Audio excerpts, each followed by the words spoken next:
This is where it all began. Hidden away from prying eyes, a revolutionary fighter aircraft awaited its maiden flight. Like something out of a science fiction, it looked like nothing that came before it. The P-38 Lightning. Twin booms, twin engines, turbochargers bolted on like artificial lungs, 5 machine gun barrels aligned together and staring forward in a deadly gaze. Its engineers didn't just build a plane, they assembled a monster. The P-38 pushed everything to the limit. 2 liquid-cooled Allison V17 engines, each force-fed by a 2-stage turbo supercharger carefully packaged inside its twin booms. Turbines, impellers, and intercoolers all working in unison to keep the plane breathing in the rarefied air above 25,000 feet. With drop tanks attached, this plane had a range other fighters could only dream of. Designed by one of the most revered aeronautical engineers in history, Kelly Johnson, it was a bold reimagining of what a fighter plane could look like. It was the first of its kind, the genesis of Skunk Works. This is the unique engineering of the P-38 Lightning. Kelly Johnson was just 27 years old when the design he spearheaded won Lockheed's first ever military production contract. Johnson was respected and revered from an extraordinarily young age. Joining Lockheed as a humble tool designer, he managed to convince senior management at the age of 23 that their upcoming aircraft, the Model 10, was unstable and needed a major redesign of its tail, from a T-tail to a H-tail. He was right. He had a habit of being right. By the age of 28, he was Lockheed's chief research engineer. By 29, he was leading the most advanced aeronautical lab to ever exist, Skunk Works. People listened when he spoke because he didn't waste words. Be quick, be quiet, be on time, he'd say. 3 rules that weren't just good advice, they were doctrine. At Skunk Works, those words cut through government red tape. Kelly's knack for innovation under tight budgets and even tighter deadlines earned him legendary status in aviation history. The design genius behind the P-38, the U-2 spy plane, and the SR-71. It all started with the P-38. Answering the call for a high-altitude interceptor, capable of reaching a top speed of 580 km per hour and racing to bomber cruise altitude in just 6 minutes from the ground. A specification that essentially no other plane manufacturer in the US deemed worthy of even attempting. Lockheed's design for the P-38 was one of just 2 applications for this contract, and the designs young Kelly Johnson came up with were so radical that it set Lockheed up to skyrocket from a floundering civilian aircraft company in Depression-era America to the world's largest defense company. The P-38 Lightning began simply on a sketchpad, where Kelly Johnson doodled potential configurations to fulfill Circular Proposal X608 issued by the United States Army Air Corps. It asked specifically for a high-altitude interceptor, a word tactically used to avoid labeling this new aircraft as a pursuit aircraft. The P-51 Mustang, the P-47 Thunderbolt, and the P-40 Warhawk, all pursuit aircraft, and restricted by the military's requirement that single-seat pursuit aircraft should have just 1 engine. No American engine existed in the 1930s that could enable a heavily armed, high-speed, high-altitude aircraft. 2 engines were the only way to go. But there are so many ways to integrate 2 engines into an aircraft. These are Kelly Johnson's own drawings of potential configurations. Leaving no stone unturned, he explored every possibility. From recognizable twin-wing mounted engines to strange-looking asymmetrical configurations, some with the cockpit offset to the left or right side alongside the second engine. These 2, twin pusher and puller engine configurations, look like they have wing-mounted engines, but Johnson envisioned filling a large internal fuselage with 2 engines, driving the wing-mounted propellers through drive shafts passing through the wings. This would give the plane the profile of a single-engine aircraft and remove weight from the outer wings, making the plane more agile in turns. Just like an ice skater, weight far from the spinning axis slows a turn. So, bringing the engines to the center axis makes for a rapid rolling plane. However, stuffing 2 engines in would require an incredibly long fuselage, and the drive shafts and gearing needed to send power to the wings would just be a nightmare to protect and maintain.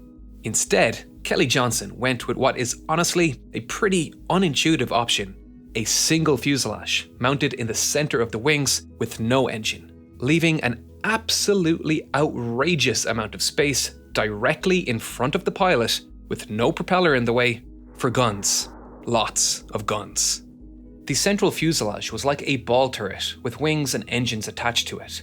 It had 4 50 caliber machine guns and a 20mm cannon, all pointing forward with 0 convergence issues. Convergence issues plagued fighter planes of this era. With guns mounted directly in front of the pilot, they can easily spot their target, lead their shots according to distance and speed, and pull the trigger. However, most World War II fighters had machine guns or cannons mounted in the wings, where they had more space to fit them. This raises the question, where should the guns actually point? You could point them forward and have 2 hit zones coming from each wing, but this spread of bullets would make aiming a nightmare and almost guarantee multiple misses in a single burst, even with perfect aim. Or you can angle them in slightly, so that they converged at an optimum distance in front of the pilot. But now the question was, what was the optimum distance? This distance would determine how close the pilot had to be in a dogfight. For fast-turning, close-quarter, fighter-on-fighter action, you wanted a shortened convergence point. But as soon as the bullets passed that convergence point, they spread out at a rapid rate, with shorter convergence distances spreading out even quicker. For this reason, for longer distance strafing attacks on bombers or ground targets, a longer convergence distance was better. Pilots often had their own preferred convergence distance too, requiring ground crews to realign all their guns manually. This was a massive disadvantage that shooting forward would eliminate completely. Weapon placement was one of the more nuanced decisions engineers of World War II fighters had to make, and some radical designs were created to avoid these problems. The fearsome German Bf-109 installed a massive cannon that shot directly through the engine with a little bullet tunnel that exited through the propeller hub, with 2 smaller machine guns that shot through the propeller blades with the help of an interrupter gear. The P-38 in comparison was armed to the gills.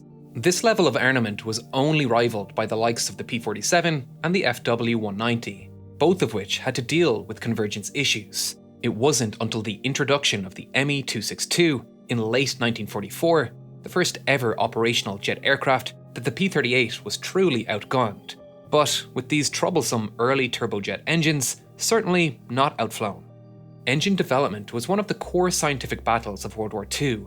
The first flight of the Wright brothers took place less than 40 years before the P-38 took to the skies in 1939, and like the Wright Flyer, its design was heavily influenced by limits in horsepower. Building lightweight, efficient engines that could extract as much power from their fuels as possible while upside down, breathing low-density air, or with holes shot in the fuel tank was a unique challenge that became a rapidly evolving battlefield of engineering prowess. Compression is the name of the game when it comes to power extraction. The more fuel and air we can squeeze into those piston cylinders, the more power we can extract. And to do that, we need forced induction, where we push air into the engine with much higher compression. But compression comes with heat, and that heat can cause a lot of problems. Pre-ignition of the fuel, caused by hotspots in the engine, can cause catastrophic vibrations. To deal with this, engines need radiators and ways to cool themselves down. Many of the most famous planes of World War II, like the Spitfire and Bf-109, opted for liquid cooling because it allowed for a sleek, streamlined V12 inline engine, despite the inherent danger of having a critical point of failure running in tubes around the engine. One unlucky bullet could drastically reduce engine power. Where other planes like the P-47 opted for the larger, bulkier, air-cooled radial engines. It was primarily designed to be a damage-resistant ground attack vehicle. Ridding themselves of those delicate fluid lines was deemed worth the trade-off in the enormous bulk of the radial engine. This entire issue is a battle with thermodynamics. We actually need to transfer as much heat out of the plane as quickly as possible. Increasing surface area for heat transfer to occur over is a great way to improve cooling, but that increases drag. And Kelly Johnson came up with a unique solution that would allow the P-38 to dump heat overboard with a fraction of the drag penalties, but more on that later. The genius of the P-38 starts here. The twin tail boom gave Lockheed a huge amount of internal volume to play around with the first clue to the unique machinery inside peeking out of the top of each boom. The P-38's turbocharger poked out of the cowling like the muscle cars of Detroit, a hint to the power hidden inside. 2 inline V12 turbo supercharged liquid-cooled engines, the pinnacle of American engine development in 1939. The Allison V1710 itself was a compact engine with decent performance, similar to the British liquid-cooled inline V12 Merlin engine in many respects. However, the Merlin engines integrated 2-speed, 2-stage superchargers, the preferred setup of the best single-engine fighters of the war. The Allison V1710 came with a single-stage, single-speed supercharger as standard, installed on the back of the engine here. The P-40 Warhawk was installed with just this engine, and it was lousy at high-altitude fighting. But with the extra space afforded to it by its iconic twin booms, the P-38 could fit an additional turbocharger system behind the engine. Both superchargers and turbochargers serve the same purpose: to force air into the combustion chamber to increase compression and increase power output. To do this, we need a way to power the impeller that drives the air into the engine. The key difference between a turbocharger and a supercharger is how they are powered. Superchargers use mechanical power from the engine's driveshaft. This saps some power from the driveshaft. Many of the superchargers of World War II required the equivalent horsepower of a modern-day luxury sports car to run at full boost. However, turbochargers are powered by a turbine that's driven by the engine's exhaust. This reduces the direct power being taken from the engines and recovers some of the heat energy being expelled to the atmosphere, but it does come with downsides. With a mechanically powered supercharger, the throttle response is immediate. When the throttle is opened, the engine speed increases, and with a direct mechanical connection to the impeller, it spins up in unison, giving an immediate boost. However, turbochargers have lag, as exhaust pressure does not increase immediately when the pilot opens the throttle. The Merlin's compression boost system was simply superior to the P-38's. Here's why. 2-speed is vitally important, as it allows for more efficient use. At low altitudes, we don't need as much boost. There is plenty of air there.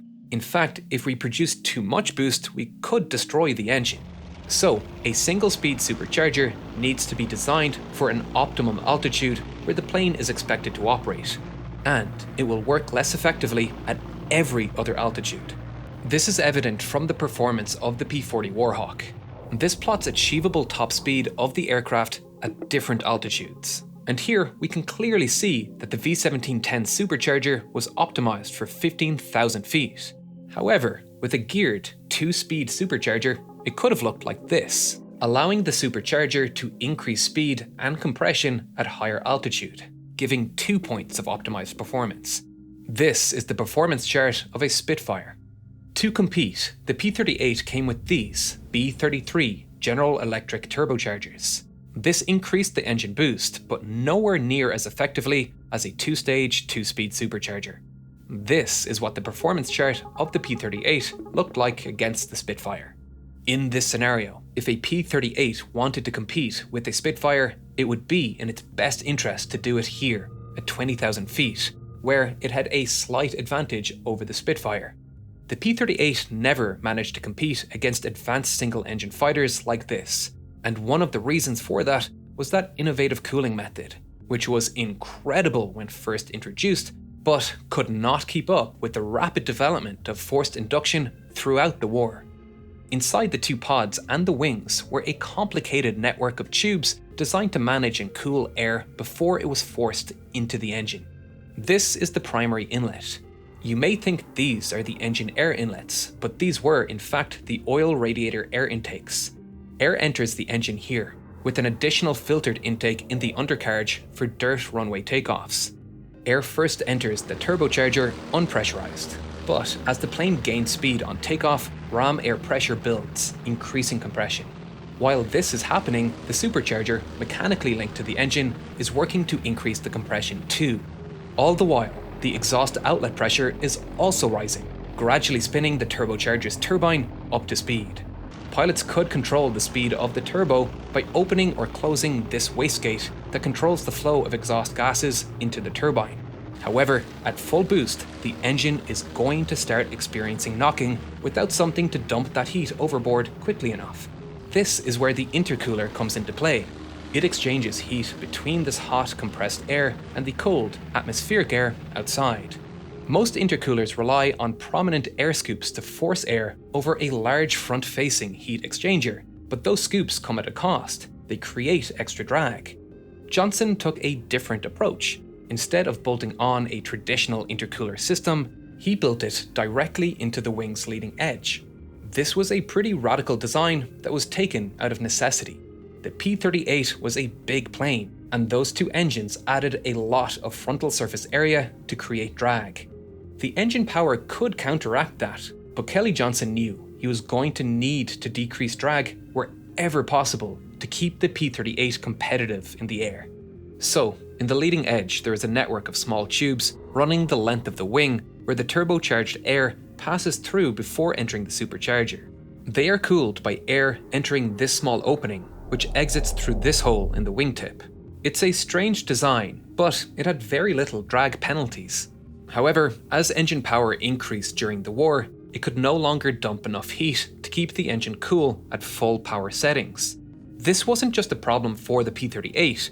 Every plane of the war was actually in battle with thermodynamics. But this was a problem that was never solved for the P-38. Pilots simply needed to keep an eye on their engine temperatures. Yet, despite its shortcomings, the P-38 remained competitive throughout the war.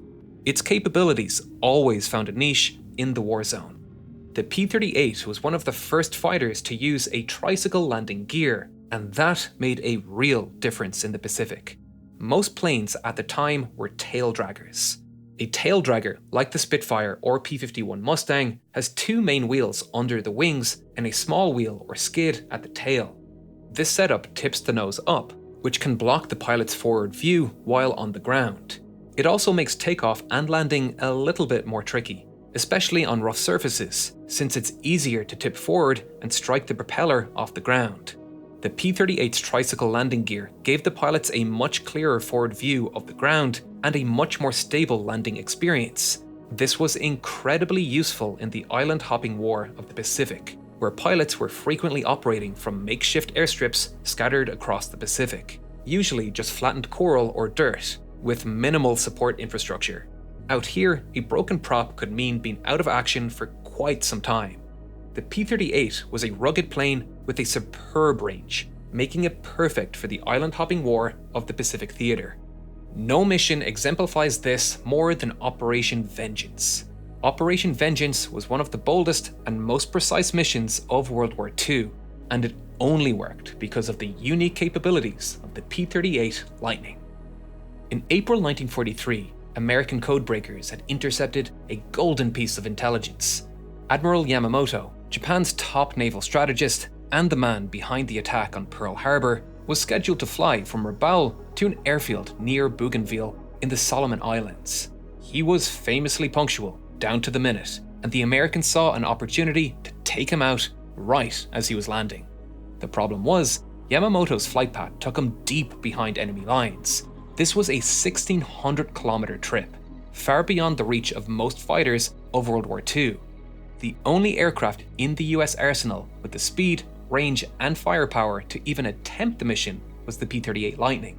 With its twin engines and massive fuel capacity, boosted by gigantic drop tanks, the P-38 could make the 1,000-kilometer trip out, spot and destroy the bomber transport with the Admiral aboard, engage in an energy-intensive battle with the A6M-0 escort fighters, and still have enough fuel to return to base 600 kilometers away in Guadalcanal.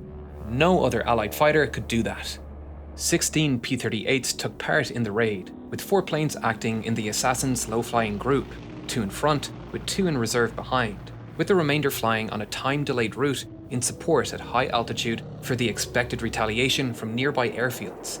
The pilots flew low over the ocean to avoid detection by Japanese radar and arrived 1 minute early, giving them time to jettison their drop tanks as their target broke cloud cover. One of the group's drop tanks failed to disengage right as the Japanese Admiral's A6M-0 fighter support group spotted the danger and began to engage, giving the 2 reserve pilots their opportunity to take part. There were 2 transport bombers ahead, and the pilots did not know which one Yamamoto was aboard.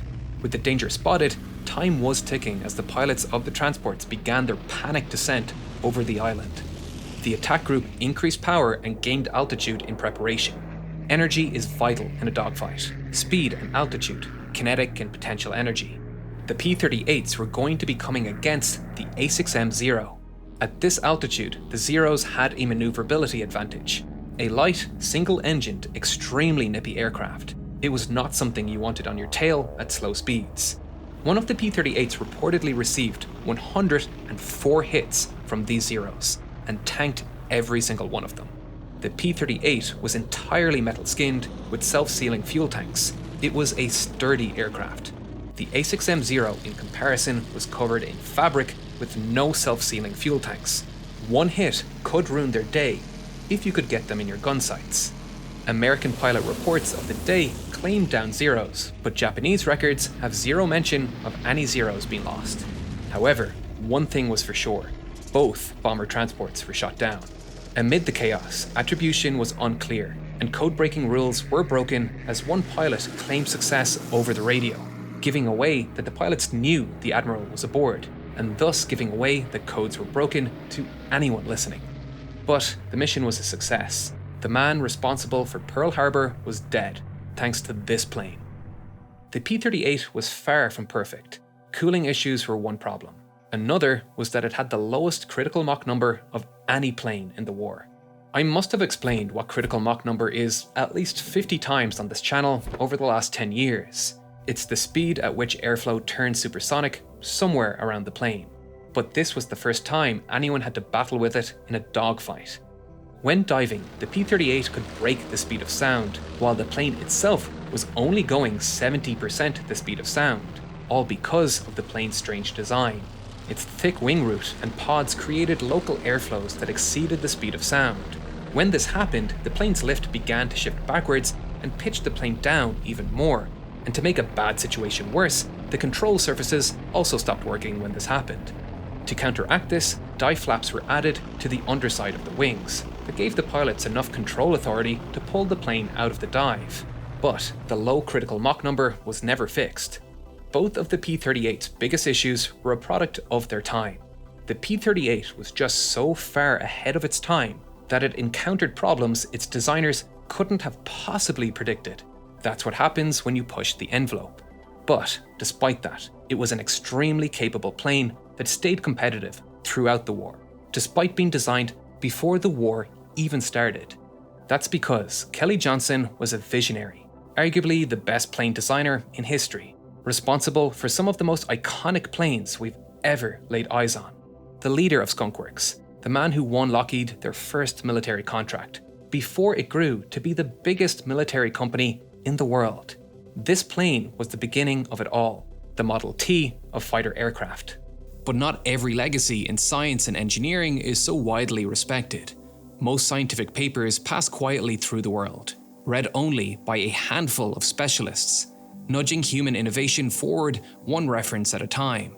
But every so often, a single paper can spiral into something far bigger, a controversy, a scandal, a wedge of doubt that leaves a permanent mark on public trust in science. That's the story behind 17 Pages, a new feature-length documentary on nebula. It unpacks one of the most dramatic scientific ethics cases in the 20th century, an event so explosive it was dubbed the Scientific Watergate.